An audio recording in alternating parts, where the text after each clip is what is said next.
Hello and welcome to the Nattercast for Game of Thrones episode 403 entitled Breaker of Chains. I am Jason Schenkel of Schenkel Studios and I'm here tonight with my small council. Say hello, small council. Hi, small council. Hello. And we're here to natter at you about the third episode of the fourth season of Game of Thrones called Breaker of Chains. Before we get into it, I'll just give our contact information real quick. You can reach us at www.nattercast.com and you can send us email if you like at nattercast@gmail.com. But where the real action for us is on Facebook. If you go to Facebook and you search for Nattercast, you'll find a page and a group. We'd really love it if you'd like the page and join the group and come and join us for conversations that not just about Game of Thrones, but about all different kinds of TV. We got people watching Orphan Black. We're rewatching Deadwood. We're doing, we do The Walking Dead and all that kinds of things in conversation on Facebook. But tonight we're talking about Game of Thrones, and so let's just get right into it. There's a lot of controversy this week about some of the scenes in King's Landing, and so I think we're just going to jump straight into the recap with Alan and get to our moment so we can discuss the meat of the topic. Yeah, so we'll start off in the Septa Baylor in the scene, sort of preceding it. I think we've got a little audio clip here as Tywin lectures. Yes, so this is Tywin's lecture of Tommen. Strength. King Robert was strong.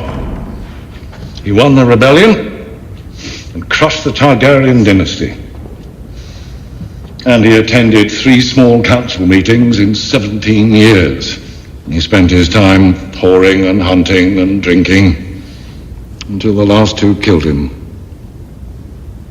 So, we have a man who starves himself to death, a man who lets his own brother murder him, and a man who thinks that winning and ruling are the same thing. What do they all lack?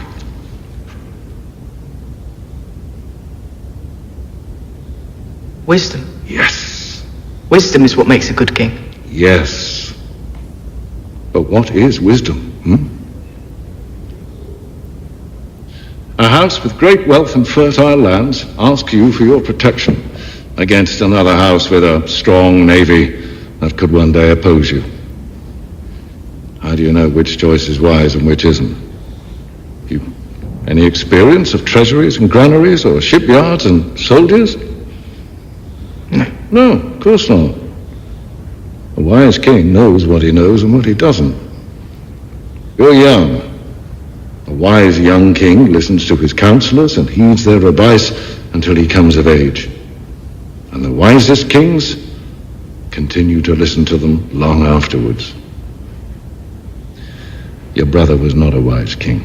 Your brother was not a good king. If he had been, perhaps he'd still be alive. Now, as the king, you will have to marry. Do you understand why? The king needs a queen. Yes, but why? To further the family line. Do you know how that happens?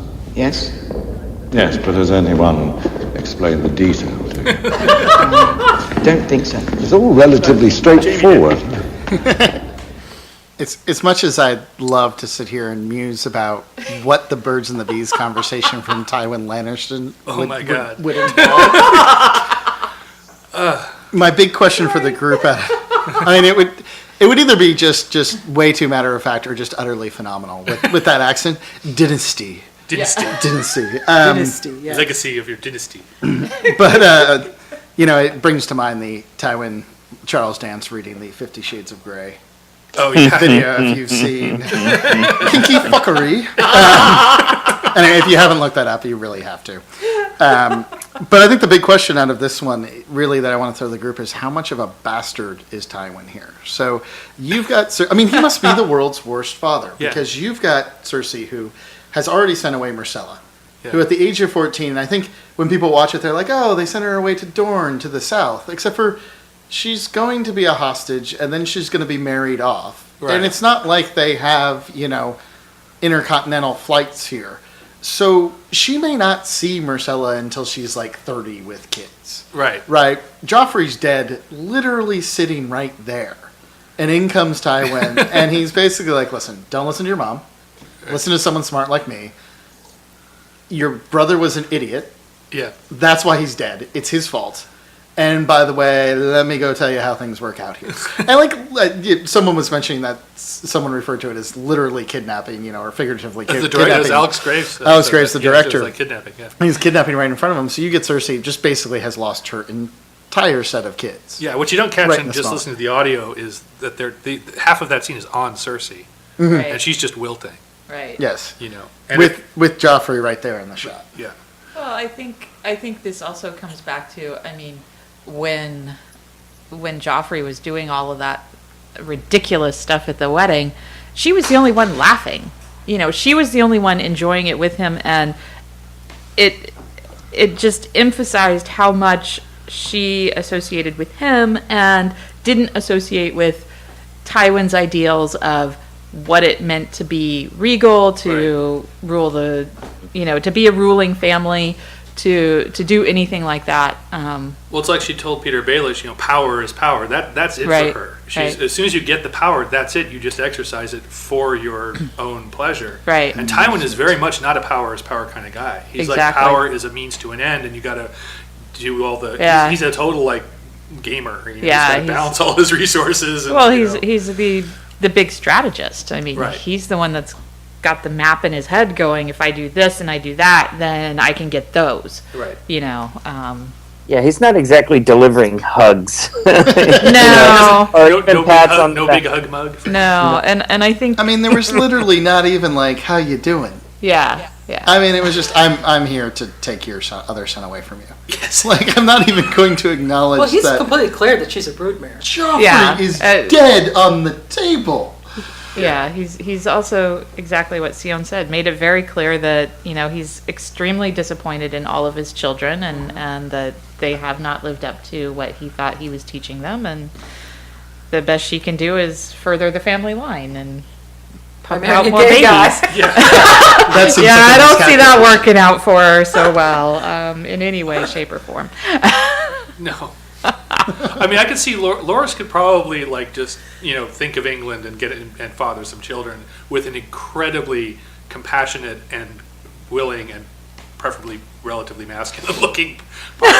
I don't think with Cersei he's got a shot. Cersei is basically the exact Well, opposite. no, of if he what was needs. blindfolded, I have a whole position in mind. If he was blindfolded and he was getting it from behind, his dick would be erect, and they could probably get some semen into some vulva that way. Yeah.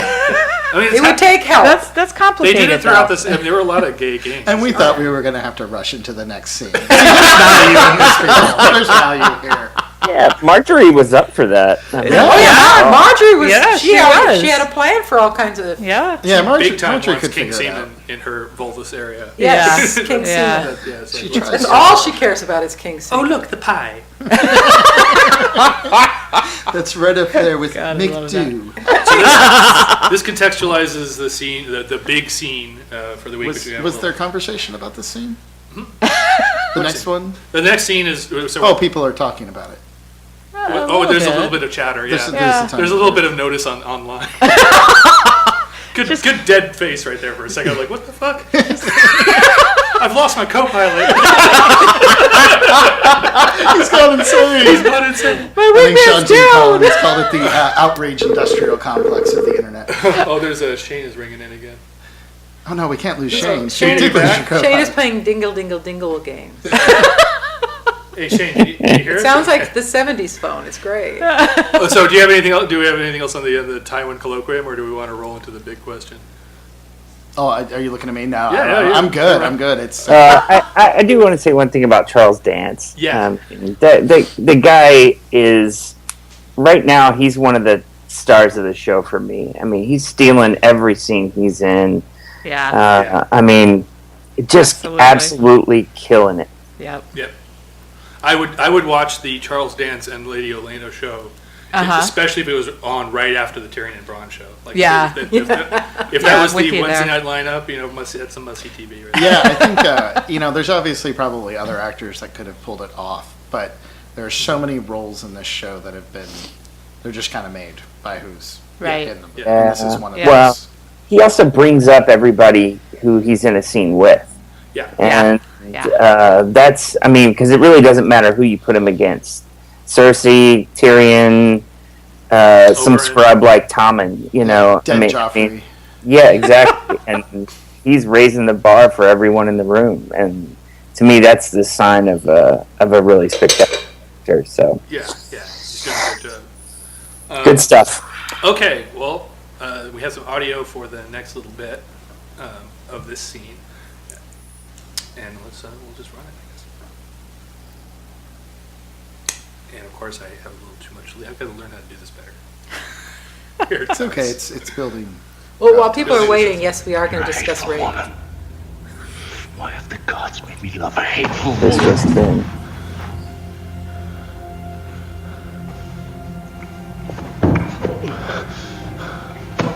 Jamie, no, babe, please.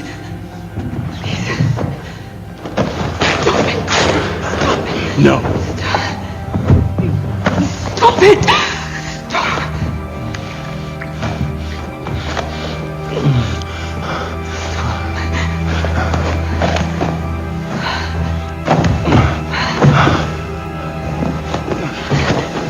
It's not right.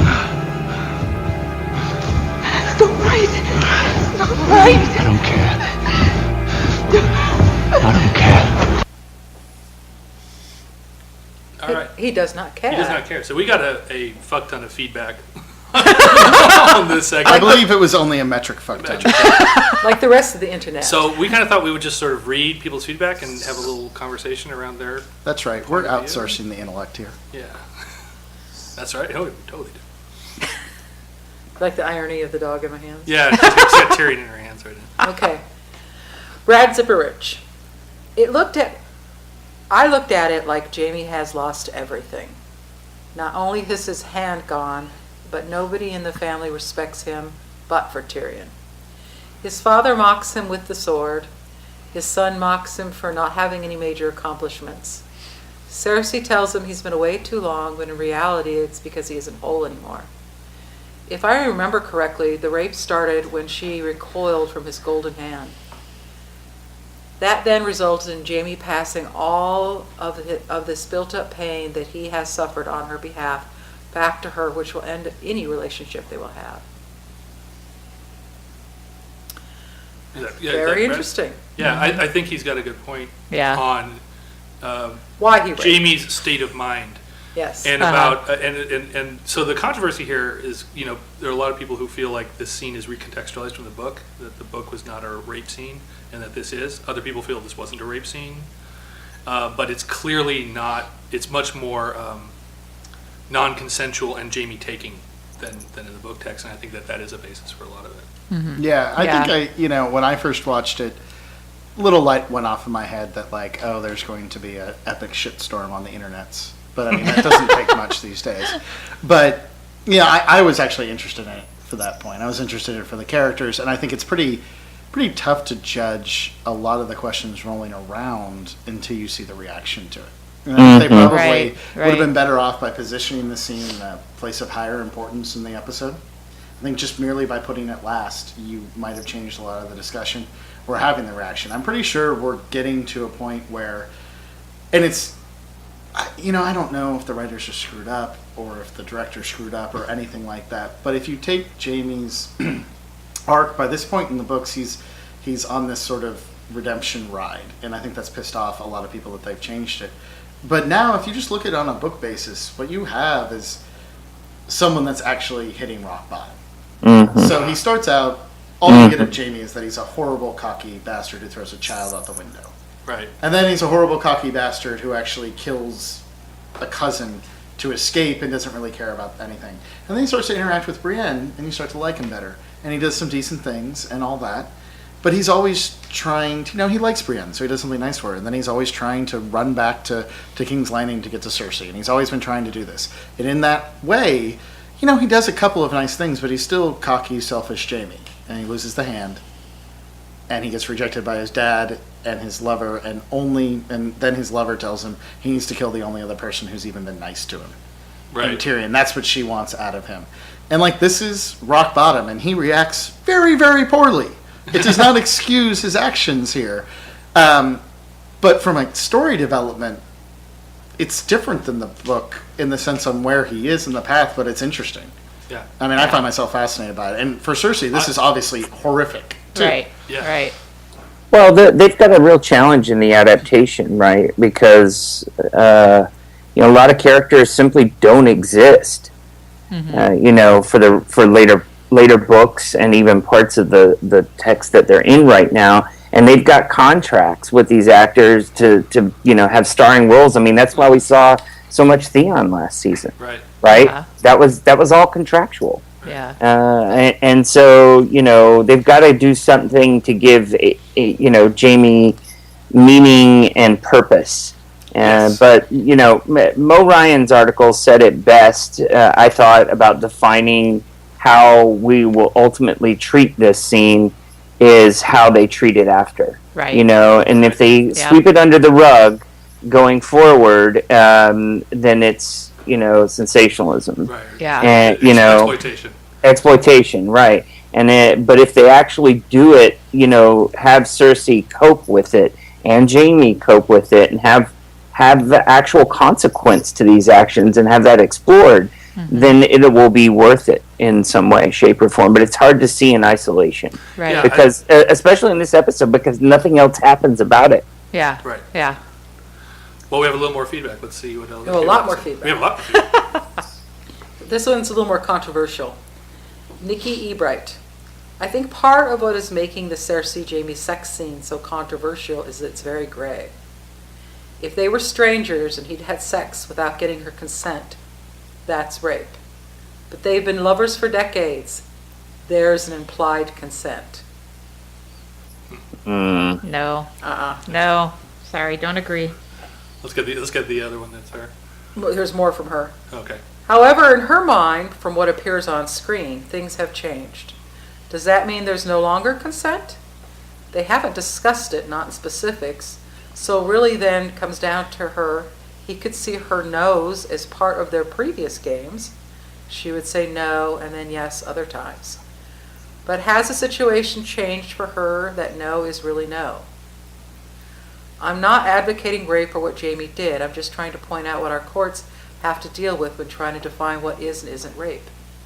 It is very rarely obvious and without some gray area. Yeah, but why are you contextualizing what's happening in the show with our current court system? I mean... Well, it's not just our court system. It's our definition. Rape is a crime. No, I get it. Right? So there has to be some notion of what it defines it. Yeah, I don't know. I don't think rape is very gray. I don't think so either. Yeah. I don't either. I mean, how many times do you have to hear Jamie say, "I don't care"? Yeah. Yeah. And actually, it's interesting because, I've watched the scene a few times, but listening to it, when all you have to do is concentrate on the sound, you can hear that even if she's not saying no, she's making sounds that are not consensual. Right. It's struggling. She sounds like a wounded animal. Well, Yes. And I think one of the things, and I punt on whether this is our culture versus their culture, Right. But in terms of our definitions of these things, the state of mind of the victim is not really an element of whether or not something is rape. If you ultimately end up enjoying it, forgiving the person, thinking it was okay or whatever, but they forced themselves on you, that is still sexual assault. That's still rape. It's just that you end up being okay with it. Consent, there's no such thing as retrospective consent. You have to give your consent, and if you push past someone's consent, that's just it. And an analogy is, if you break into someone's home and they end up enjoying your company and giving you a nice meal and having a good time, that's fine. You still committed breaking and entering. You still broke that law. You still committed that crime. It's just that the victim ended up being kind of okay with it. And that's what our courts have come to struggle with less and less as we've reformed this. It used to be very much the state of mind. If you showed any notion that you were led somebody on, all of a sudden, it mattered. And now we're coming to a stronger sense that no. It's about, you don't get to decide that someone else is going to like it ultimately. You don't get to substitute your judgment for theirs. Well, I would use another analogy. I would use basic high school wrestling. Uh-huh. You get to tap out when it's too much. Right. Yeah. That too. And Was she tapping out? So when, for instance, Nikki talks about is it implied consent because they knew each other?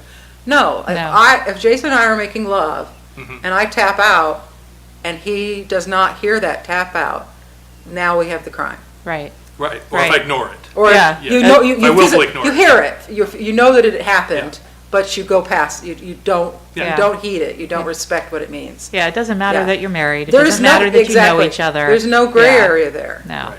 Yeah.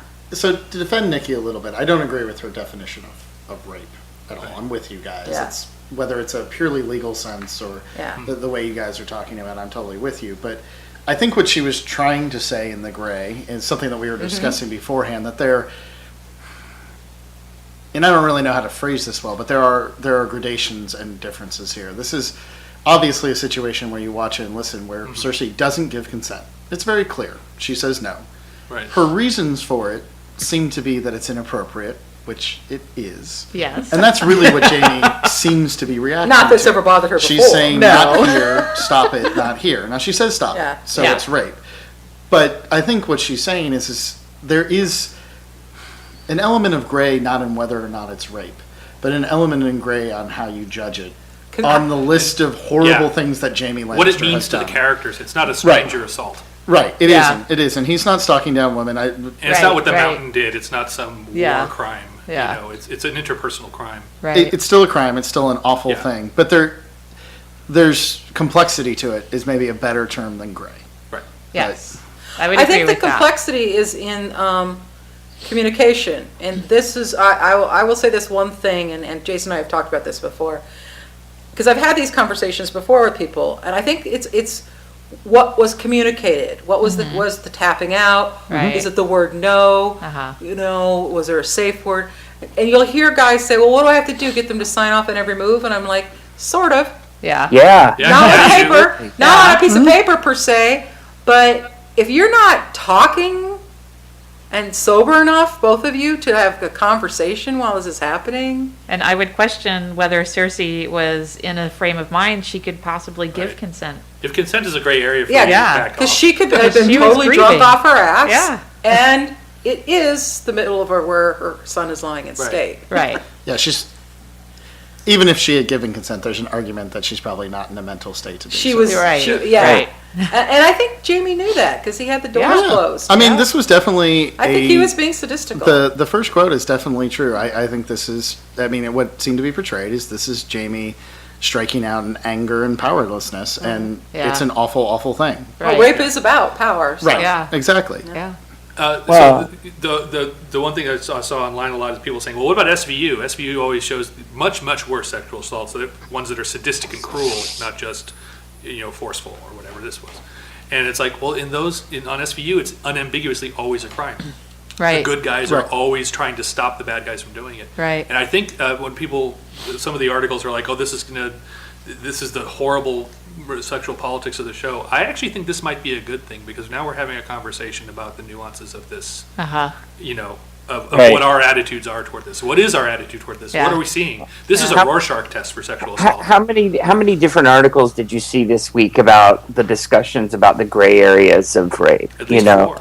I mean, Yeah. there were so many different articles and I wasn't even really trying to look, and so it was kind of pervasive in the conversation, and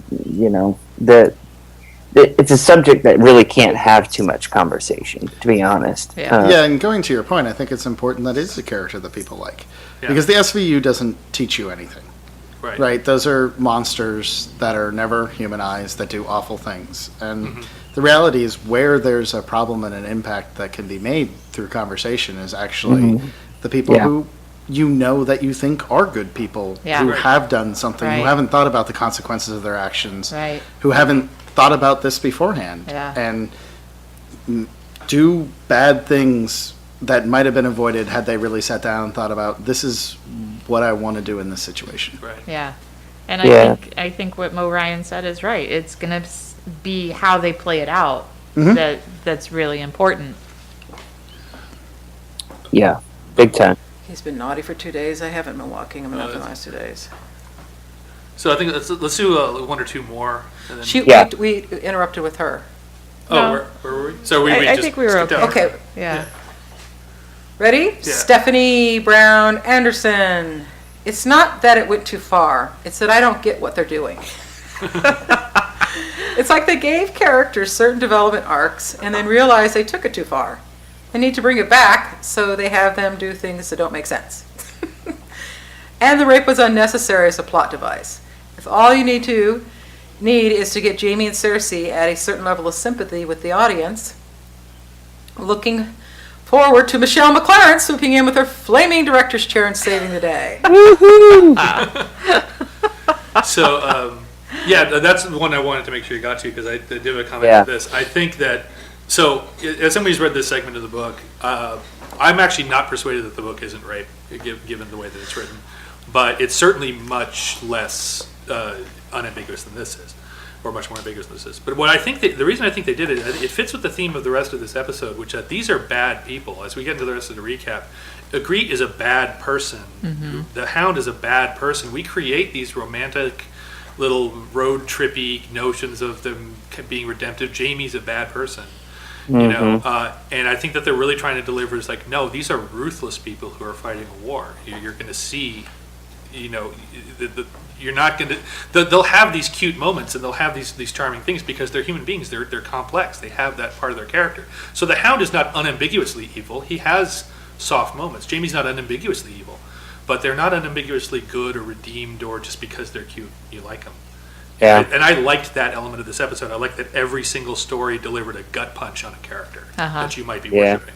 Yeah. Yeah. And my overall thought on the episode was it's broken chains, broken trusts, and broken customs. Yeah. And like you said, everything was a gut punch. Everything was also a broken trust or custom or something that people held with a lot of value up until this episode, up Right. until these things happen. Because chains aren't always shackles. Sometimes Right. chains are holding your ship together. Yeah. Sometimes chains are structural, you know, Yeah, and yeah. not And when slave-based. when it's something like a custom, then it's something that keeps your society from falling into anarchy. You know, you have, Yeah.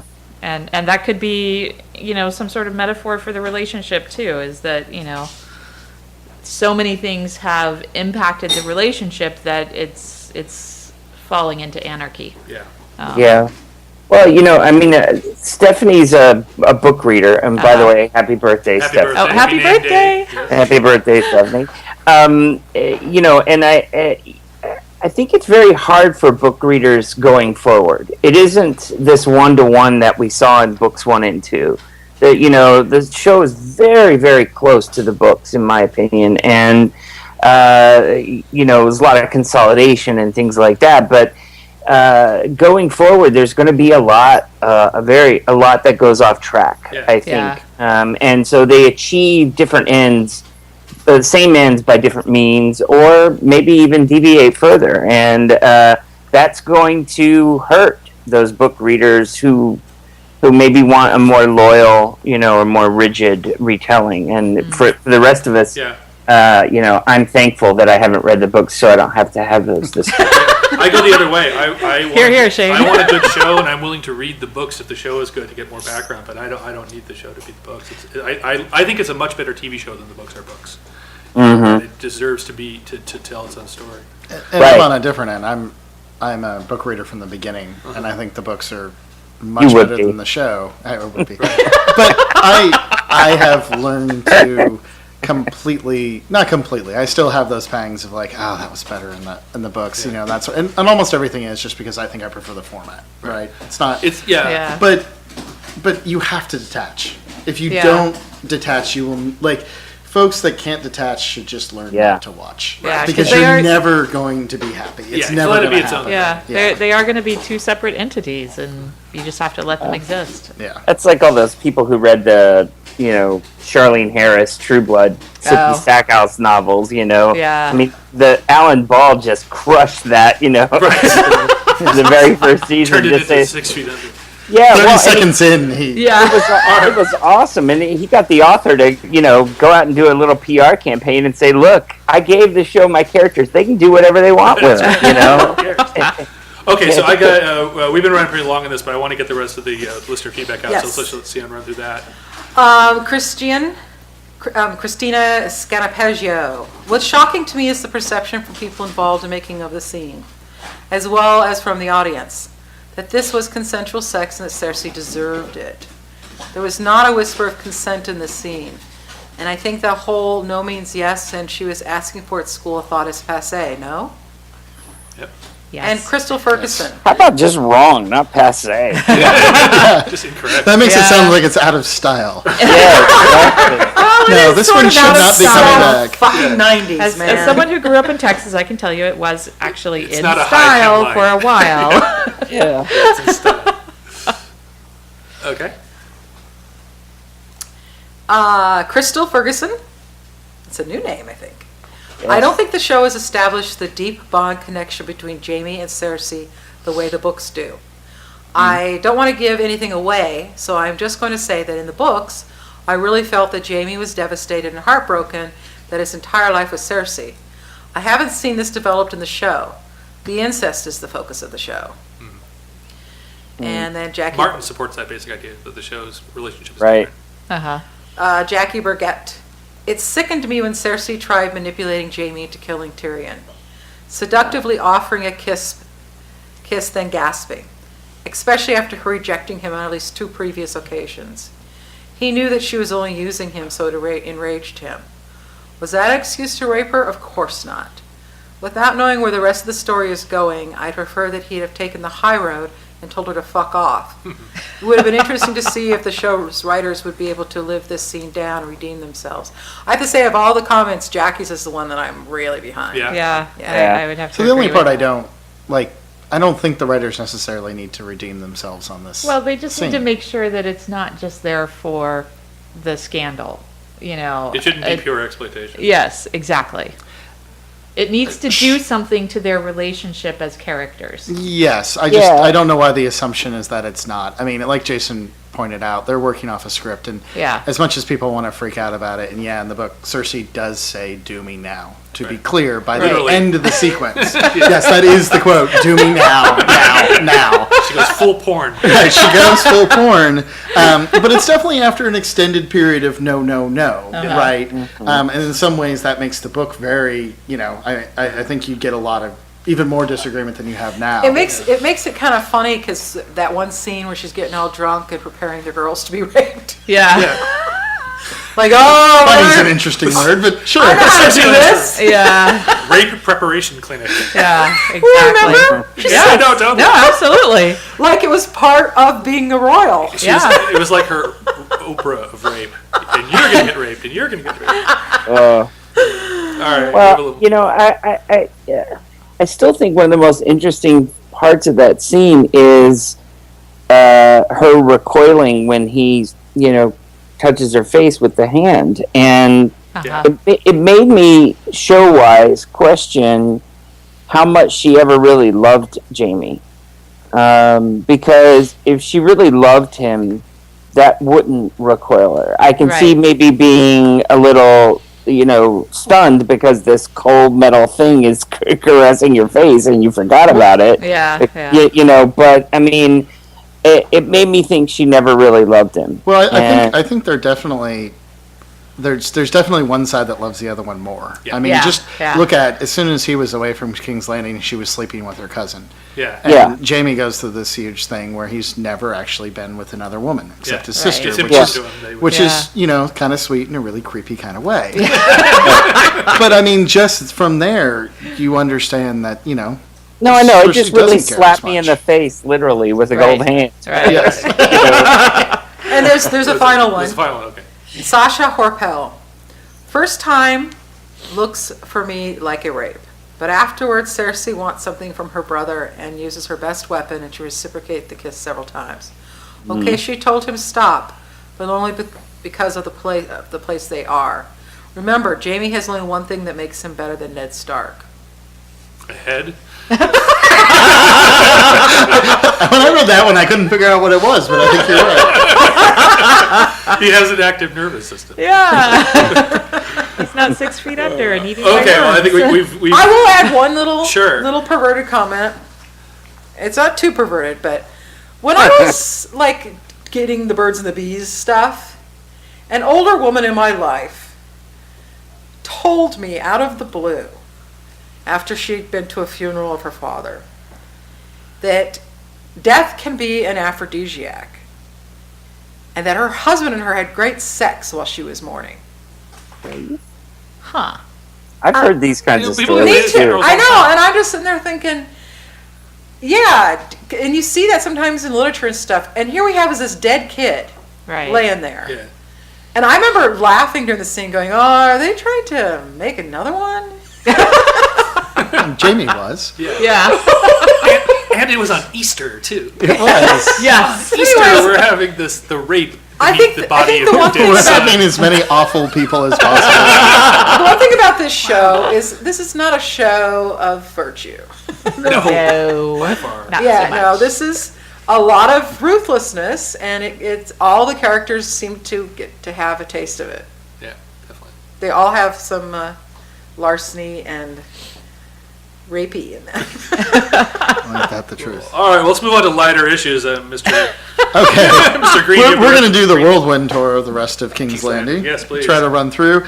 Scene number 1, we open with Sansa being rowed in what looks like Gendry's rowboat, because they probably only have one,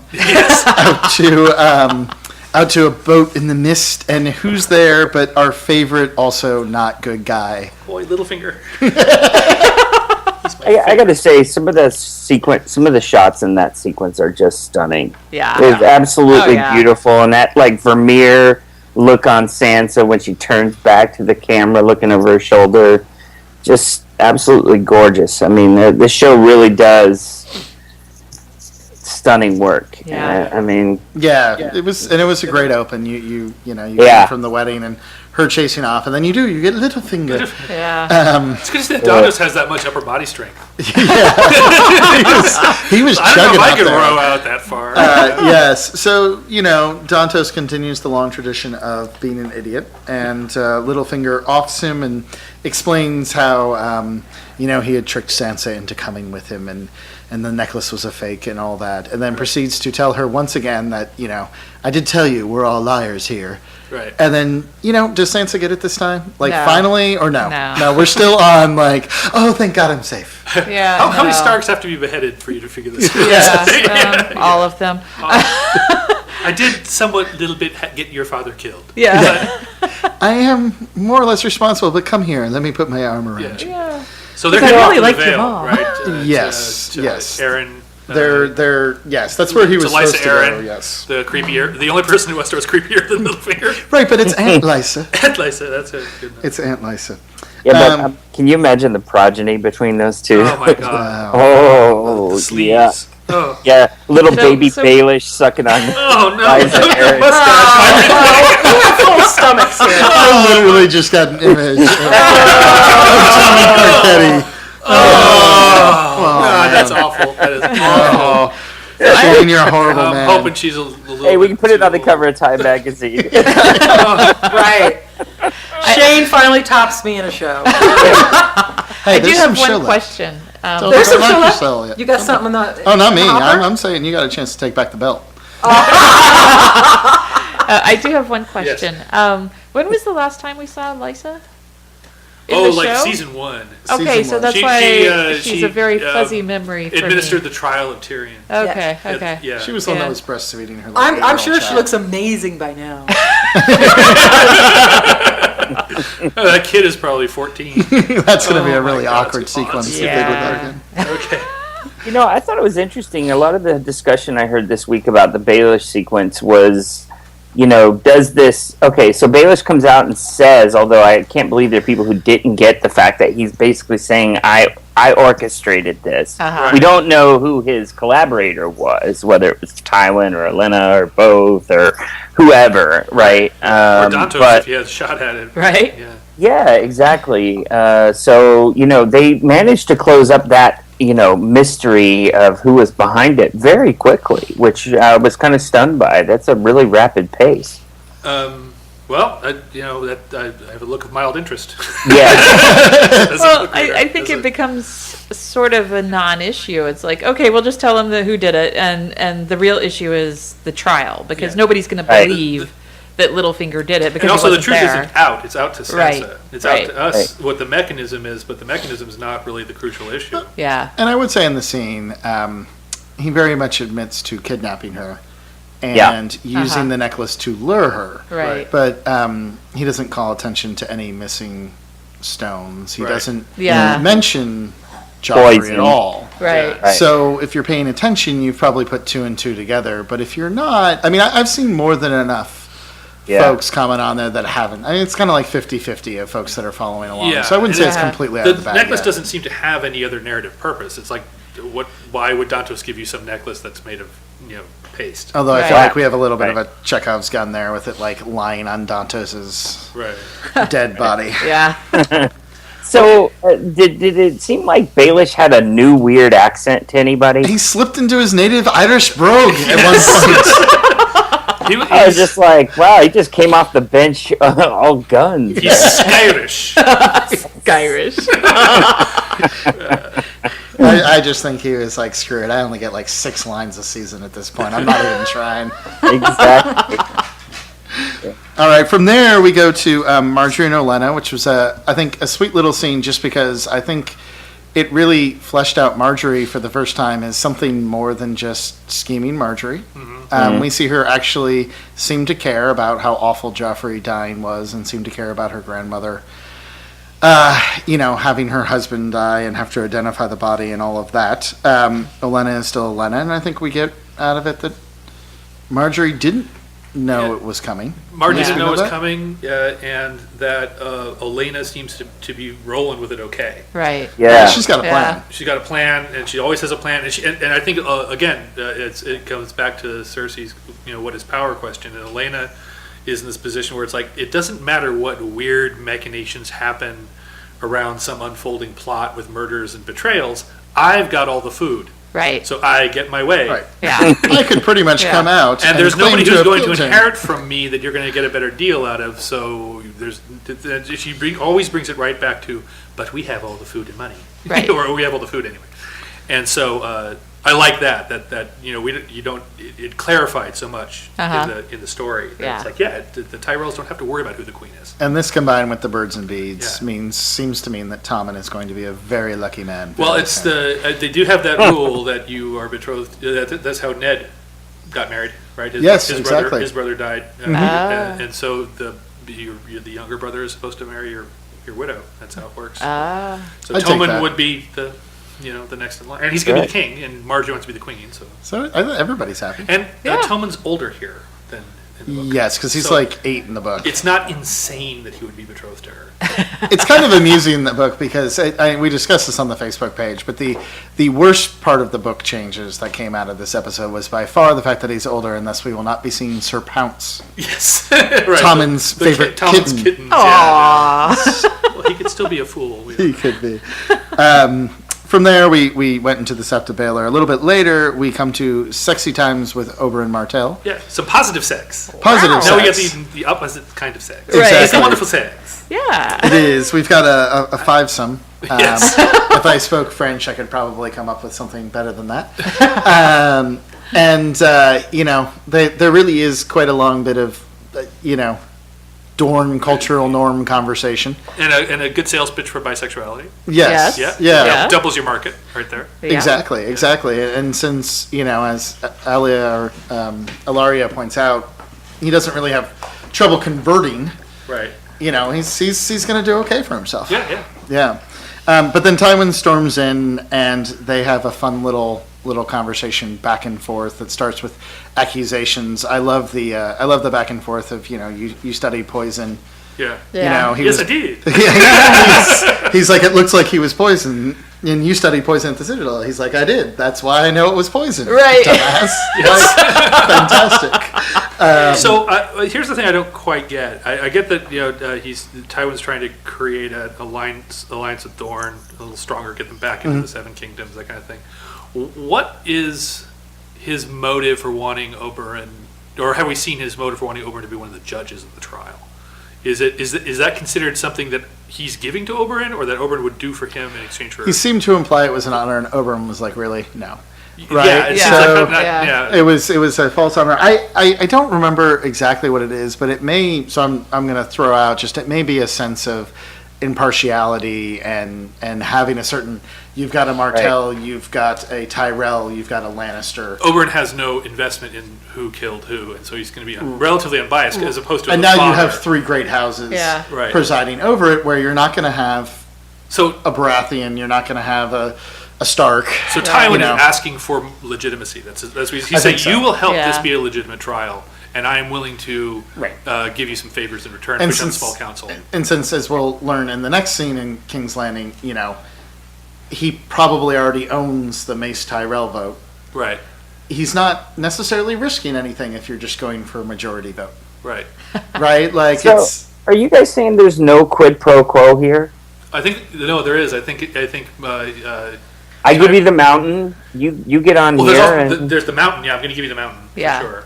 But I think there's also a quid pro quo on the judging thing. You be a judge for me, and I will give you more access to the government of the Seven Kingdoms. right. I mean, the big alignment there is you're going to get a spot on the small council. You're Right. going to get the mountain, Right. and you're going to keep Dorne loyal. Right. And right Yeah. now they've got the Reach. yeah. And they've got the Lannisters, and they occupy the area around King's Landing. But the rest of it's, pretty fuzzy. So that's Right. like 2.5 kingdoms out of 7. Right. It's, he's got to start consolidating. If you're not at war with one of them, you might as well get them on board for something fairly And cheap. he's depending on the Martells for all of his money now. It'd be nice to have another financier. Yeah, the Yeah, Tyrells. yeah. The Tyrells and the Martells are very Oh, similar. sorry, Martells. So the Tyrells. But it would Yeah, be Martin nice could to have done better there. Yeah.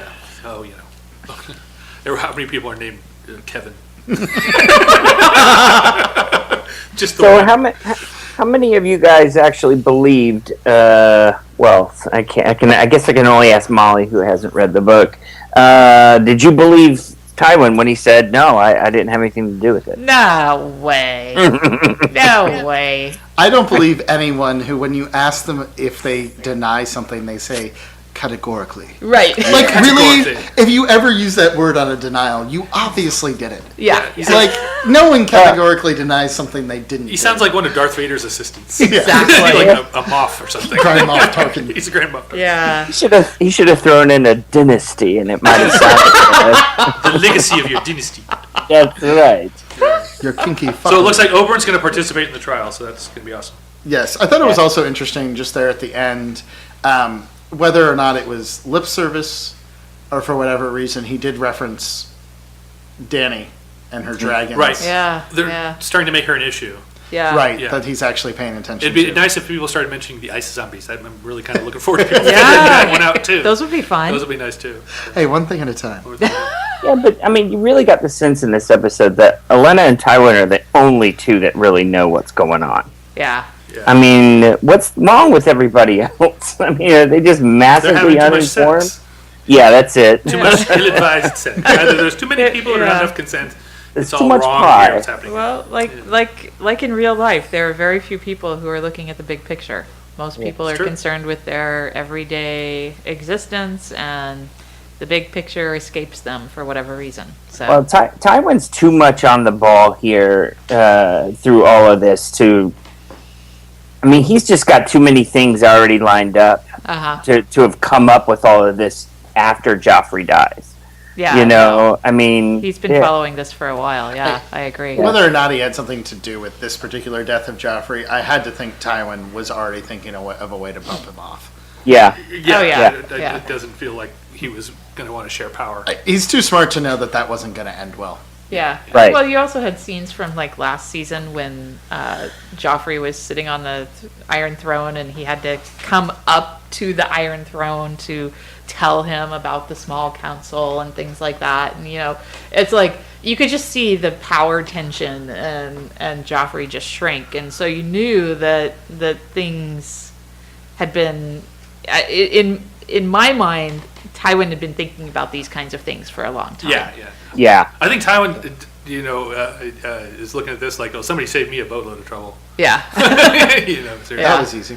Yeah. So lastly, we come to his other son, Tyrion, and we get a little bit of, the procedural drama as Pod comes in and Tyrion gets to learn things. Shay is gone. Everyone like to know, at least that's what Sansa's Pod's gone. saying. Sansa is gone. Oh no. Oberyn is judging. Varys is selling Tyrion out like he said, and Bronn isn't allowed in because he's a vagabond and a ragamuffin. That's kind of whack. Scallywag. I really like this scene. I think this is my favorite scene of the episode. I think because it's a contrast to all the others, where here we actually did see some genuine affection between characters, and Tyrion speaking against his own interests. It's like, Pod, testify against me, just or cooperate with them however they ask, and get your land and be a lord and all. It's awesome, and it's better than sticking by me and we both die. Yeah. Yeah, this was the old Yeller scene from last episode. Yes. With Shay done right. With yeah. like logical, normal people. like, I didn't want to let you down. Yeah, but you see, here's the thing. They're going to kill you if you don't say no, so you should say yes. I already said no. You need to run. Okay. Yeah.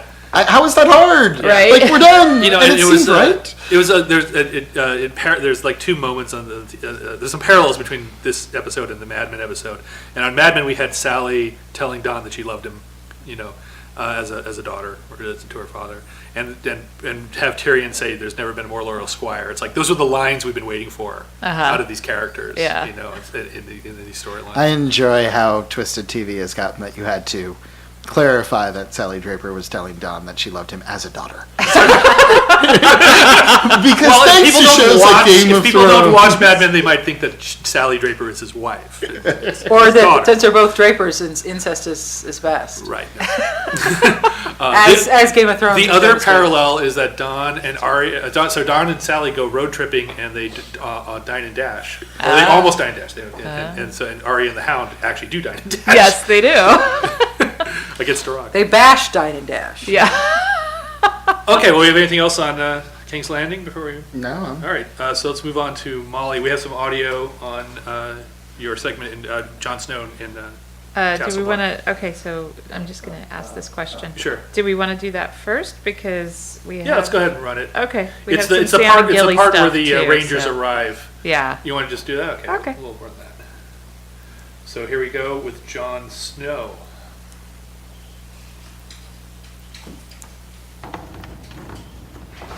Rangers returning. Thought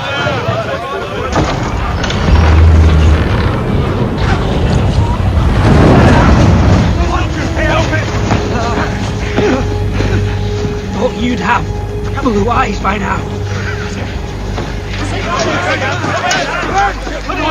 Took you so long? We were held up. By what? Chains. We were guests of the mutineers across this keep. And the mutineer stays. They're not going anywhere. They've got Craster's food and his wives. Poor girls. Never thought they'd miss their daddy. Carl's running things now. He's the one put a knife through Craster's mouth. We need to ride north and kill them all. We just went over this, boy. Justice can wait. It's not about justice. I told the wildlings we had over 1,000 men at Castle Black alone. Carl and the others know the truth as well as we do. How long do you think they'll keep that information to themselves when the wildlings are peeling their fingernails off? Man says all he needs to crush us, he just doesn't know it yet. But as soon as he gets his hands on them, he will. Then he'll throw his full strength at us. And even if every one of us kills 100 wildlings, there's still not a thing we can do to stop them. Oh, you cut off Pip. I lost the line there. I don't think I can kill him. Poor Bad Pip. cut. Yeah. Good stuff. All right. Yeah. Miss Molly. Yeah. So, yeah, Sam. Oh, Sam. He cares so much for Gilly, and yet he's so worried about her. So we first see them. He's walking through the Castle Black Yard, and raper, thief, robber, raper, blah blah blah. He's just going on and on and on. I was just like, wow, they don't get a lot of good people up here, do they? Some second sons. How did you wind up here, Sam? And you'd think there'd be more thieves and like vandalists and that sort of thing, but it was really like 85% rapists. A lot of rapists, and then Which makes me think the standard for rape is relatively like normal. It's not like you have to actually bash someone's skull in. Right, Yeah, right. yeah. And so that's what makes me think that Jamie did cross the line for their culture, because they got a lot of rapists. There must Yeah. be a lot of things that constitute rape. Yeah. Yeah. And clearly any woman that's up near the wall must be a whore, because that's what everyone keeps calling Gilly to Sam, including his boss. I don't like him, so I didn't look up his name. Sorry. And nobody believes he killed the White Walker because he's Sam the doughboy. And so his main concern is that she's safe, and he doesn't feel like she can be safe at Castle Black. Unfortunately, he can't say it in a way that makes her believe him. So That's probably because he's horribly wrong. well, yeah, there's that. Yeah. I mean, especially once we see what Molestown looks like. This is bad. This is bad choice, Sam. Yeah, this Sam is has made definitely the wrong choice. bad choice, He chose Sam. poorly. And she just feels like he's getting rid of her. Like, he's done with her, and he's just She's sloughing her off. Probably actually safer here because, if any one person goes after her, there's 99 others who don't want him to do it. Right. Whereas down in the town, she was like immediately on the. They were bringing her to the butcher She's part shop. of the meat market. Yeah, she's right on the meat market right away. At least there's the threat of like, as much as they let them go to Molestown and purchase the rape of her in the castle. Black seems like there would be Because enforcement of the rules. There's not a black beyond the black. If Right. you start committing crimes inside the black, they're just going to kill you. Right. Exactly. That's the whole deal. It's like Right. you can But in steal a chicken and Molestown- they'll kill you. Yeah. In Molestown, everyone politely looks the other way about that. It But seems and- kind of Deadwoodish. Yeah.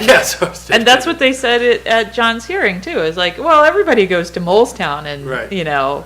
has a whore. Yeah, but we don't. Yeah, but I think that I think she'd actually be safer in the castle. Plus, zombie army coming. Right. And Yeah. Also, Wildly Army coming up from the Wildings, south. zombies, be in I castle. could be in a castle, or I could be in a shanty whorehouse. Yeah, because that sounds really Yeah, not smart. so great. And so then we see Molestown, and it's truly disgusting, as one might expect.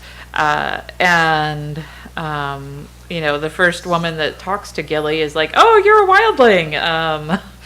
Right. I could sell you. And yeah, she said it with glee, and I'm like, oh, that doesn't look good for Gilly. Sam is there trying to, make arrangements with the apparent owner or madam of the brothel, and just child. What was it? I think she's a general innkeeper. Basically, Yeah. babysitting and cooking. Babysitting, cooking, and laundry. She's the Al Swearingen Yeah. of the wall.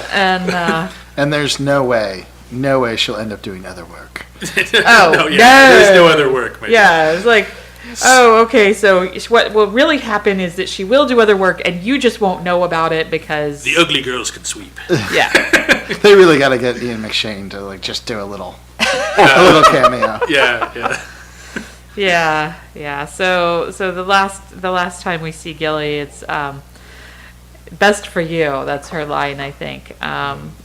But it's clearly not for her, and she feels abandoned. And it was disgusting. Yeah, the only person she trusted is just. She's about to be gang raped. Yeah. It's pretty awful. It's much worse horrible. than what happened to Cersei. Yeah. And I think it again plays into the theme of the bit. It's like Sam is responding to the reality that all these heroes of the wall are really these horrible guys. Yeah. Right. Like, so we're seeing that theme because they might be masturbating. And he's going the other way. He's kind of no, they're rapists and thieves. Yeah.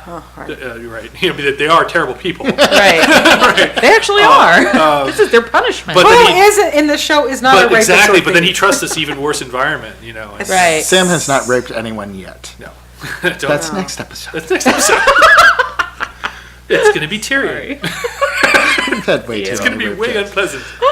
Okay. Yeah, but I mean, even just as bad as sending Gilly there, it's Gilly and a baby. Yeah. I mean, you see that corner where that baby's going to have to live in running water on the God knows floor? what the baby's going to be used for. I mean, even in eras like these, I think they had more of a basic sense of hygiene than Sam seems to have. Right. Yeah. Certainly for children. Yeah. Yeah, this is definitely his It's worst. not a place for a baby. Or heat. Yeah. Or, Yeah. Worst idea yet, Sam. Bad I idea. really wish they had picked a different name than Gilly. I just can't get past the SNL Kristen Wiig Gilly. And so I had never gone there until you said Yeah, that. thank you. Now that's stuck forever. Yeah, now that's stuck in my head too. Thank you, Shane. every time Sam He's says, on our roll tonight. No, oh it's ruining Gilly, oh Gilly, and I keep seeing that stupid wig and that goofy dance, you know. Oh my God. You're a bad man, Shane. You're sending, is bad. You're taking the black, Shane. You're sending you to the wall. You're going to guard Canada. Sounds like fun. So would you like me to go through the wild? Well, let's just, so we had the. Well, no, we did. Because it kind of leads into. We listened to the upshot of John's bit. Yeah, and the reason I say it leads into it is because the boy from the village is Right. there telling them about the attack. Right. When they hear the Rangers' return horn. So. Yeah, so I think we can just go to the wild. So yeah, Let's move it along. that's why I asked. Sure. The first thing we see is Ygritte getting someone right in the Awesome. back or Yeah, head, the back but of the it was head. a kill shot. Well, the guy's saying he's like playing with his son and saying, "Oh, your mom boils the best potatoes in the right to the throat." Yeah. It was a very sweet. And she had not a wince on her face. No, not she a was moment's hesitation, regret, or problem. She was a soldier. No, she looked like she was. She was very intent on getting her kill count out. Yes. She wants a confirmed kill. Yes. A kill is a kill is a kill. That's right. Where'd that little kid go? Right. Yeah, exactly. Yeah, and that poor little boy is the only one to survive out of the entire village. And apparently that then doesn't understand that veal is better than beef. But. No, they really don't. But they do use him in a way that's very effective. So did you guys feel like this might, speaking of Peter Baelish, that this might have been a bit of a more is more performance? Oh, I'm gonna eat your mama and your papa. You go tell the crows that I ate your mama and your papa. They've spent a lot of time taking the Thens, and I think the thought was probably that Ygritte and Tormund are actually pretty likable folk. Yeah. And that if we're gonna feel a little bit of danger, we need to have some actual barbarians. Right. Yeah. And instead we got Xerxes the God King. He was a little Xerxes, wasn't he? On that note, actually, on Inside the Episode, they say that the Thin are the wildlings that the wildlings don't like. Right. They're the most feared That's of all the northern tribes, and everything for them is fighting, warfare, and killing. And that's all they care about. And apparently eating people. So the brutal attack happens. It's quick and painful. And did any of those wildlings look really all that like terror? I mean, like the only shot that I thought really looked completely badass was when Xerxes. How did we know? He like comes over. We lost you for a second there, saying, "Give us to us again." Oh, I'm sorry. When the Thin comes down with the battle axe, that was completely badass. But Tormund and a lot of the wildlings just look goofy in those big rags. Ygritte sent a fucking chill down my spine with that. Yeah, Ygritte was pretty awesome. That first shot, especially. First, her look in her eyes, just like wow. Love that actress. Yeah, she has got no ambiguity about what she's doing. Yeah, I think I've just been watching too much Vikings. I mean, we started watching that last week. Those raids are badass. I gotta give it to the Vikings. Yeah. I mean, they got these cool ass, semi mohawks and ponytails, Yeah, and they're like no dragons, no zombies, no magical this or that. We're actual Vikings. They got a wooden shield and 2 hand axes, and they're going to town, man. those would be my people. I feel like the Viking show has got to be the most repetitive thing ever. What's this episode about? It's about Vikings. Raiding. Raiding and deciding who's in charge of the raiding. That's exactly it, and I am glued to every episode. I cannot get enough, and they got. I might need to see this because I do like me some action. I watched 1 or 2 episodes last week, and they had a lot of fun. I just jumped in the middle. I don't care who's in charge or who. It's usually the middle. It's one big loop. The the fun I had watching, what was that show, Pacific Rim? Exactly. It's like, to me, there's Oh, the fight's still going on. This is awesome. on the show. There's The Donald problem with Logue. Pacific Rim is it takes an hour and a half to get to anything. Yeah. I don't care about your emotions. Just fight A some lot, a lot of thing. brooding jacks, you know. No, Vikings. You have Donald Logue. You have the hot chick, and then you have like 15 of the same guy. Like the blonde guy with the body modifier. I love that Donald Logue's in it. Like, seriously. It's like the casting people were like, we're not going to try. He's just like a name. It's a Sure. Viking police They procedural. pulled him off of Sons of Anarchy. They had to rewrite Sons of Anarchy last season so he could go do this Viking He's show. Detective I'm Funmar. not kidding. It was like a big deal. They can't do anything to make him look badass next to these guys either. 'Cause he's like a foot shorter than him, and he's got this weird He's gait chain when he smoking. walks. Yeah, that would be better. No, but the last thing I want to say about that show, completely badass shield maidens on that show. Some of those girls can like shame a Greek. I mean, they look fucking All I'm cool. thinking of is a giant poster that just says Vikings, and in big quotes it just says badass. It was like that big ass spider movie. Hitting your Big internet ass. tomorrow. And Jason's whole review just kept saying it, big ass this, big ass that. Oh my god, so basically it's a mudball orgy, is that what you're saying? Yeah.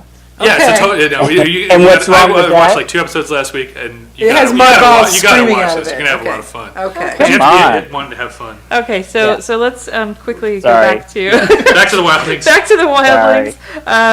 So the Fen and the wildlings have killed everyone, and they send the kid over to Castle Black, and of course, kid knows exactly where to go, and he's sitting there with the crows, and they're having an argument about whether to go out and save the villagers or be on watch against the wall, and then they hear the Rangers returning, the scene we just heard, and John's like, "Hey, listen, they have a lot, we have almost nothing. I lied to get them to believe that we have 1,000 people here so that they wouldn't just come straight here. But if they find out about the mutineers, and if they torture the mutineers, which Right. they're going to do, then they're going to know everything, and we're going to be screwed. So this isn't. So I gotta say, generally speaking, I don't find John and Danny to be very interesting characters. Right. Right, because they don't, especially Danny. Just it's like, is there ever going to be a thing that is a challenge for her being out eating horses hard or whatever? Is anyone ever going to say no to Danny, and is John ever going to fail anything? And I think Alan pointed out last week is that they're on the hero's quest. The hero's quest character tends to be less nuanced than the others. Uh-huh. I'm really liking, though, that both of them are learning how to lead. Yeah. Right. I'm enjoying their development. Like, I'm not seeing the other characters develop. They're not changing who they are. They are who they are. Right. And these are the two characters who are kind of growing into who they're becoming. Yeah. And we're seeing John here become a real military leader. Yeah, because my reaction to this scene was, oh, John's finally got a pair. Nice. Yeah. He's finally taking some responsibility and some leadership of the situation. Right. And he said we have like 100 guys, and is it Meister Aemon who says, yeah, and I'm one of them. Yeah. I'm 100 years old and blind. 100 years old blind. I'm one of the 100. And Right. Sam's another. Yeah, Sam. And there's a lot here who you can't really count on. Yeah. You know? Well, I thought that was the best part of it, right? Was actually not the part where he convinces them to go after the mutineers or whatever, but actually the part where he backs up his nemesis. Right. Alistair Thorne, who spent all the time calling him Lord Snow and looking down on him, Doesn't mean he's wrong. actually calls on him, and he actually backs him up because he's right, which I thought, actually was the more interesting sort of like step forward. Yeah, yeah. So Snow's becoming more interesting, and Danny's becoming more interesting as they're they're facing real challenges. Right. And not just following some path of the dragon or whatever they're doing. The Watchers could win a rape-off against the Wildlings. I mean, Yeah, great. I'm Maybe missing after a winter. theme. Where has the show gone? The show's gonna get really rapey from here on in. You haven't seen any. It'd be really funny if they were interviewing us like, Oh, you guys haven't seen it. We're going to scratch it out of these scenes.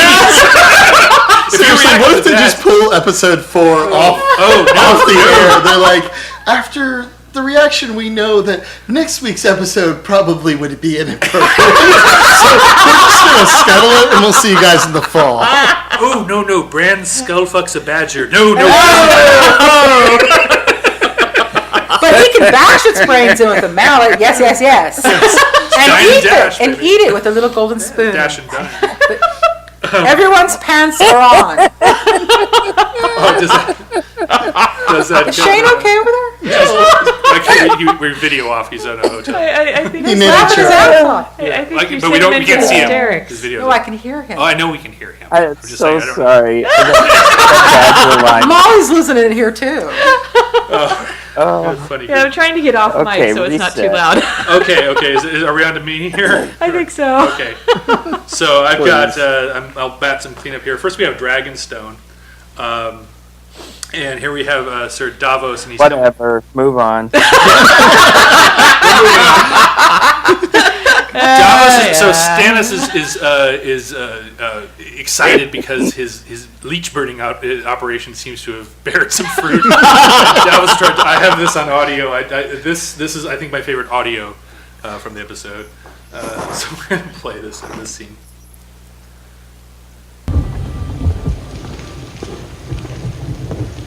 Your Grace? You're a literary man now. What do you make of that?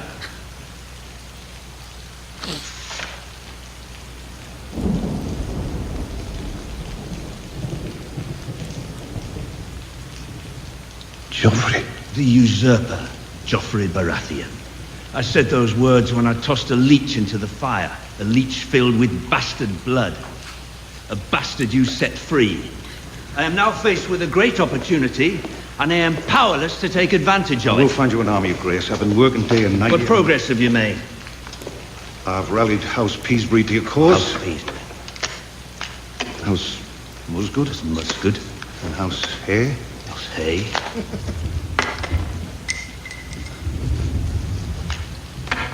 They don't have enough men between them to raid a pantry.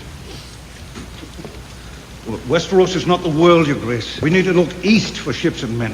10,000 skilled soldiers fight for the Golden Company. The Golden Company? Never broken a contract. They're sellswords. We're willing to use blood magic to put you on the throne, but we're not willing to pay men to fight.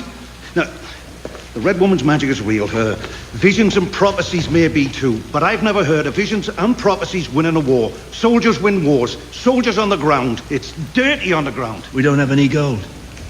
Not yet.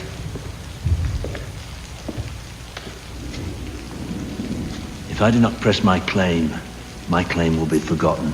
I will not become a page in someone else's history book. I'm running out of time, Sir Davos. Which means you're running out of time. All right, so I want to play that because nobody says bastard like Stannis, and this is a show where everyone says bastard like every 5 minutes. I also like that Stannis made a little joke in there. Yes, Stannis makes a little joke, and I like that we emphasize Stannis' situation here is like, so the king can die, everything like the world can fall apart, you still can't conquer anything. Yeah, So I don't know what all the blood leeches and things like that are going to do, but we actually need an army. Maybe he's going to kill the entire Lannister army. Yeah. Leech by leech. Well, the scene after this, Davos goes to continue his reading lessons with Stannis' daughter, and she tells him not to move his lips while he reads, which is pretty cute. yeah. And I guess they spell night with a K in their language. She says Apparently, Kinnigan. Yeah. They have the same. Is that a Monty Python reference? I guess, yeah, it's totally Monty Python. And then in the midst of this scene, he seems to get an inspiration around writing a letter to the Iron Bank of Braavos, pretty much informing them of Stannis' position. And I needed a little help with here. So what is he saying to Braavos? That Stannis is going crazy and you might want to call your loan, or that Stannis has a claim and you might want to fund it? No, I think what he's going for here is he's either looking just to straight borrow money or a little more nuanced. We know that the Lannisters are heavily in debt to the Iron Bank. Right. So the question becomes of, hey, do you want to play both sides of this? Right. So, but I assume he's just going for a loan. Okay, cool. Yeah, it wasn't. He seemed to have such an inspiration. Like it was, you would have thought he would have figured out to talk to the Iron Bank if he needed money before this, and it felt like there was some implication around the maneuver of it. You but mean I can put this on my credit card? Yeah, he's also forging Stannis' name, so he's having his daughter. He is the hand of the king. He's the hand of the king, but hand of the king supposed to run things by the king. I guess. Yeah, technically. And I love the bit where he's talking about. He says that Stannis doesn't have any kind of sense of nuance when it comes to bad behavior. That I think he doesn't have a complex sense of bad behavior. I think was the quote of the episode. That was no kidding. And he said there's a difference between being a pirate and a smuggler, and the princess asks what that is, and he says if you're a famous pirate, you're doing it wrong. Or sorry, if you're a famous smuggler, you're doing it wrong. Yes. You should be a famous pirate. So, yeah, I like Davos. I'm glad to see him operate here. He has a little agency. Okay, cool. So then let's see. We did the Wildings, and Castle Black. So the other bit here, I got him here, is Arya and the Hound. Oh. Yeah. So this is the Don Draper and Sally Draper scene. We have Arya. They're like they have their horses and they're watering the horses on this land, and the guy comes by, and Arya makes up that this is her father and he fought for the Tullys, and I halfway expected her to say, unfortunately he's mute. Arya will learn. Let me do the talking. And the guy says, anybody who fought for the Tullys can eat with us, and they can barely contain themselves. That pot of stew is just sitting there. They probably haven't eaten in 2 or 3 days, right? Yeah. And the Hound, to his credit, manages to get through 6 of the 7 while the guy's praying. Right? And then finally, just like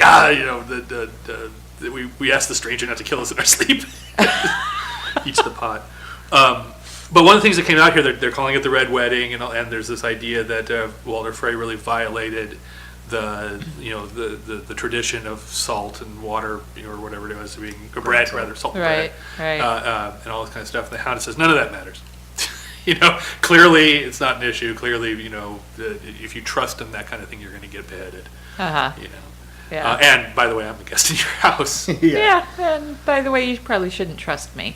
Guy tries to hire him. Yes. Too, which is, I like that because it shows that he's later on the Hound robs him and is taking off, and Arya wakes up in the middle of it and catches that this happened and runs up to him. It's like she was going to just wake up with like a concussed guy.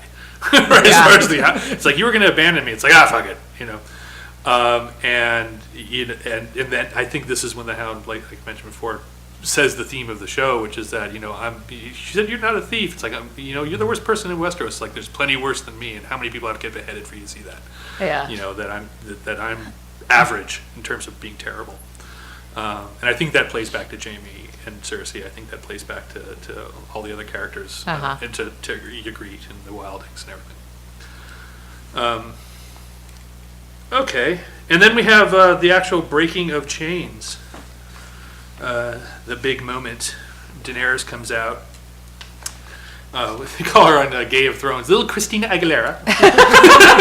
Little Christina Aguilera comes out and up to Marine, and Marine is this like huge looking city. It looks like the biggest target she's had to hit. And she's got her guys, looks like 20 to 50,000 guys lining up. And her voice can carry. I think it might have been an inside joke on Baelish saying your voices can carry out in the sea. Apparently they carry in the desert too. You can shout she's got some pipes. into a walled city and be heard. Yeah. On the other side of the wall. It's like, wow, you got dragon voice. Yeah. Amazing. And so Marine sends out a champion. I love this scene. Yeah, this is great. This is awesome.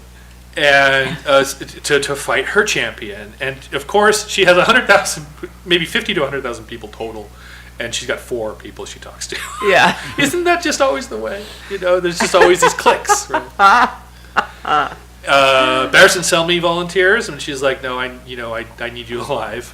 Mormont volunteers, and she friend zones him hard. And turns him down. It's not only is he friend zoned, but it's a no badassery zone. Yeah. So you have to be the friend who doesn't get to do anything cool.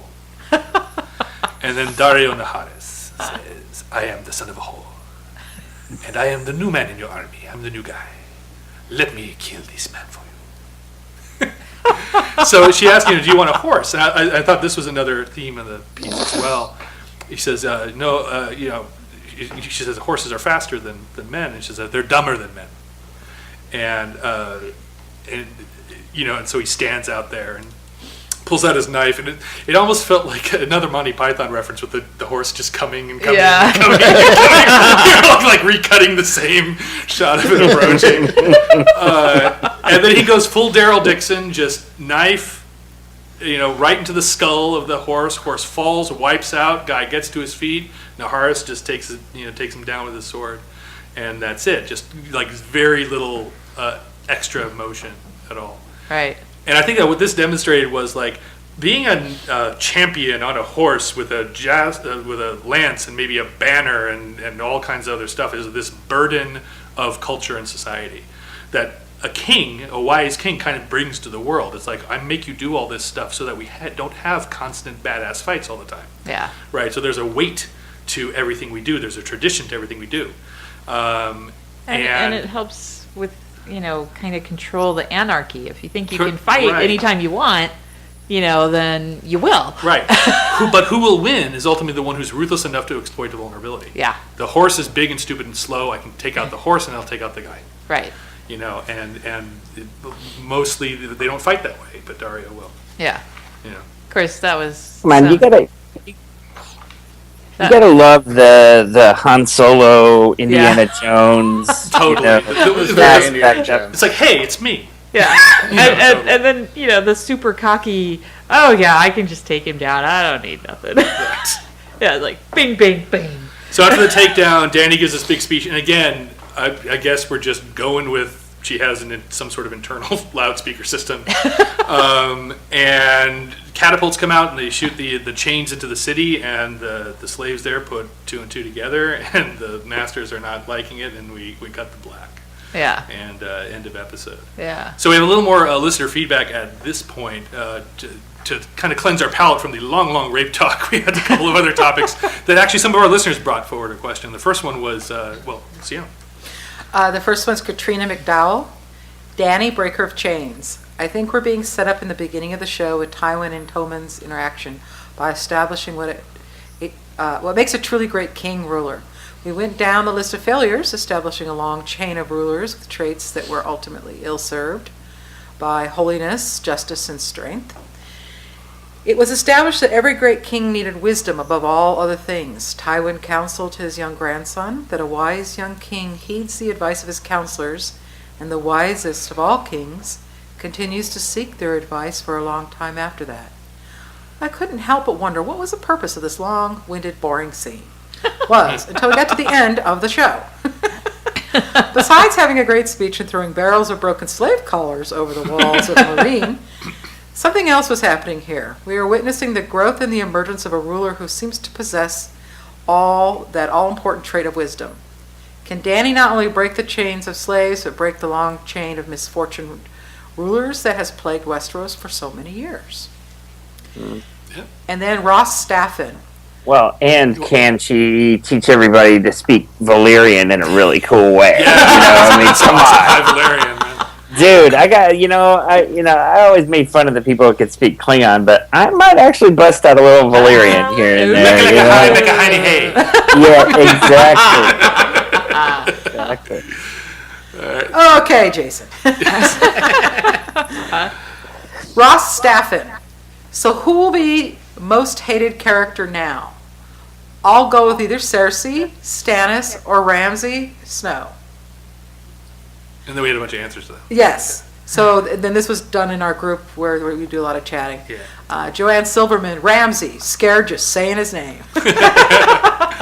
Katrina McDowell. On the show, they have showed Littlefinger as being the puppeteer behind almost everything. They've shown him lying to everyone, including Kat, to get her to release Jaime Lannister. He framed Tyrion for the attempt on Bronn's life. He found out Roz was talking to Varys and sent her to Joffrey to be his plaything and target for archery practice. Yeah, the dude is pure evil. Stephanie Brown Anderson. I had how smug Melisandre is. she's not on the list, but damn it, Stephanie's going to put her there. I'm behind her on this. Yeah. And she's a religious fanatic that burns people alive. I'm not keen on religious fanaticism. Good answer. I think we have a lot of agreement at this table. I think I'm going with Yes. Melisandre so far. I don't know. I voted Shay, and everybody was like, "Why are you voting Shay?" And I'm like, "Isn't it obvious? I mean, come on, Shay." Yeah, she's been doing a lot of raping and cannibalism and stabbing women in the tummies with the knives. She's been incest. My God, she's been busy. Hey, and nothing will cut you like a bad accent. I mean, Well, remember that when you start working on your little accent game. Baelish has a bad accent too, and he's done a lot of sleazy stuff. Yeah. Chase has Yes. a bad accent, has done mostly noble stuff. all right, But little he was finger Tommy wink. Kirkhead. He gets like a lifetime pass. And now we have Nicole Hively. I think people don't hate Cersei because she's a bitch. But she's trying to protect and provide for her children. Ramsay Snow Bolton is just psycho. And Reek Theon should have killed him. I think Stannis has veered so much from the pious man he was, he's misguided even though he should have succeeded his brother. So that's the list of potential people for you to hate that we're going to have going into it. It's a long list. Yeah. Okay, well, that's all I've got. Anything else from anybody else? Closing comments? Or we're going to have a spoiler section, so listen to the music. And Well, I'm music. going to need It'll be a to, spoiler. when I'm in the mood for some violence this week, I'm going to need to see some badass Vikings. Vikings, yeah. we'll get some Yes. of the Vikings. Thank and, you. The next 2 weeks are directed by Michelle McLaren. Ooh, we are settling in for some proper TV proper directing. television. She's not going to accidentally call something not rape. She probably won't do. She probably won't do that. No. So, If she's going to have somebody raped, she's going to tell you. yeah, exactly. We're going to see some blood on the shaft. there's going to be blood. So, okay, well, if we have nothing else, then until next week, you are a hateful woman.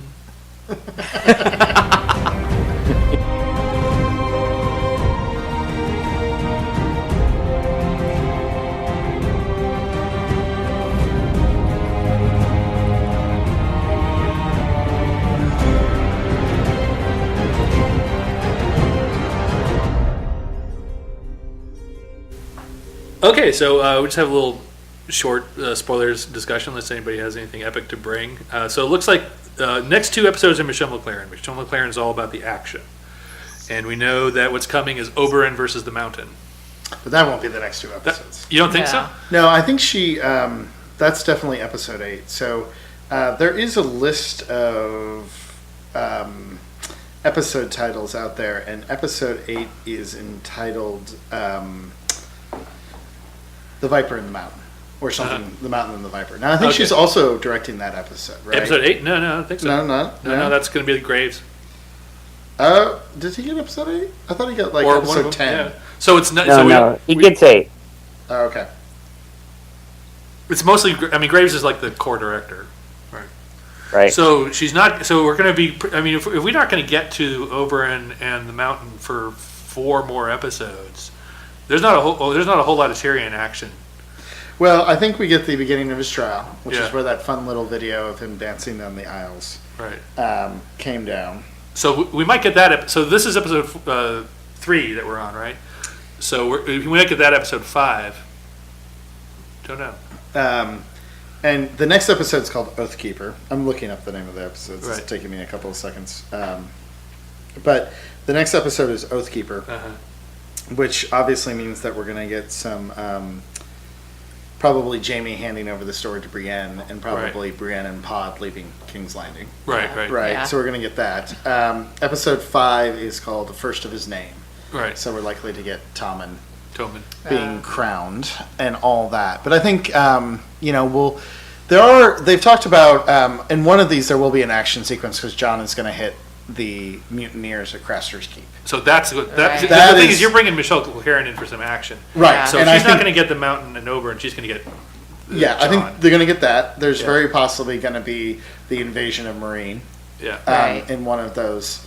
scenes. I don't know if that's going to be Right. one of these two, but we know 8 is going to be the Viper versus the Mountain. Right. 9 is going to be almost all, if not all, the battle at Castle Black. Right. And 10 10 will be the- just an amazing amount of awesomeness that I don't know how they get into one episode. Because there's so much shit going down. If in they, that I mean, episode. if they follow the pattern of the previous seasons, 10 will actually be a place setter for next season. But I don't they're think it's gonna- going to. I mean, 10 is where Tywin's going to get it. Right. 10 is where Tyrion escapes, kills Tywin. 10 is where, I mean, it's possible they could do it earlier, but 10 is very possibly where Lysa gets Okay. thrown out the moon door. So I read that Yeah. 8. I've read that 8 is where Tywin gets it. No way. That's what I read. They've shuffled some things around so that he gets it a little earlier, and we get a little fallout after that. All I know is that Graves has talked about episode 10 being the most full and most difficult, jam-packed, the most amazing episode he's ever done, and I find it hard to believe if it's all table setting. Well, I mean, I'm just going by the pattern that they follow. Yeah. So I didn't. Yeah, I because I didn't really dug into all this stuff. I had no idea they're going to be pushing this. So they're really going to make the trial of Tyrion the central story of King's Landing for the rest of the season. Yeah, I mean, the thing is, I think they're going to end episode 8 with the Viper dying, Right. which means there isn't time. Like, To have Tyrion also escape you have and to have kill the Tywin and conversation get with away. Jaime. You have to have a conversation with Varys and then Jaime, and then you have to have all the escape. Like, that's the end of whatever episode it is. Except, or maybe it's not. There's a lot of rumors that they're going to have Brienne meet Lady Stoneheart at the end of episode 10, and then where's Dany's storyline climaxing? Like, there's just a lot of stuff that needs to go down. There's the list. Yeah, cool. Well, I don't have much beyond that for spoilers. I just wanted to go over like what we expect to show up. Who are you worried about dying, Shane? I was like, man, the Viper dies? Damn. Oh, I'm sorry, dude. Oh, yeah. Nah, I'm just sitting here processing that. It's I hadn't heard that one yet. But he's going to be with us for the whole season. I thought he was going to die. Yeah. Well, it's pretty epic too. Yeah, it's very epic death. Oh. I'm sorry. I feel bad. No, honestly, it doesn't bother me in the slightest. That's why I stay on for that. Yeah, except for you're like, oh man. Yeah, but he's gonna be oh man when he actually sees it. It's not a question of when. Yeah, it's not being spoiled. It's just Oberyn's really cool. And he's not gonna be with us. He's a good Yeah, character. he just. So and then we're looks like we're cramming most of the little fights of the Wildings versus the into one big epic. In the book, it's really actually 3 battles. Yeah, but I think it's going to be one big fight, episode. yeah. They've kind of implied that it will be very Blackwater-esque, that it might be the entire hour. And it might be like in 3 stages or something like that, 3 battles in one Right, the episode. Wildlings attack from the south, and then they attack from the or north. 3 parallel fights. We get to see or the biggest whatever. fight the North has ever seen. The biggest fight the North has ever seen. Which I think is hard to portray on film. It's hard to catch. You won't really get the epic sense of it. They should have gotten Michelle McLaren for just the blast wave. Well, no, the way Martin writes, you know what's in that fart. He'll describe all of the foods. It was 70 bites of food. That's Raider 8 and 8. Is it? Okay, ladies and gentlemen, so catch us next week, and then, until then, happy watching.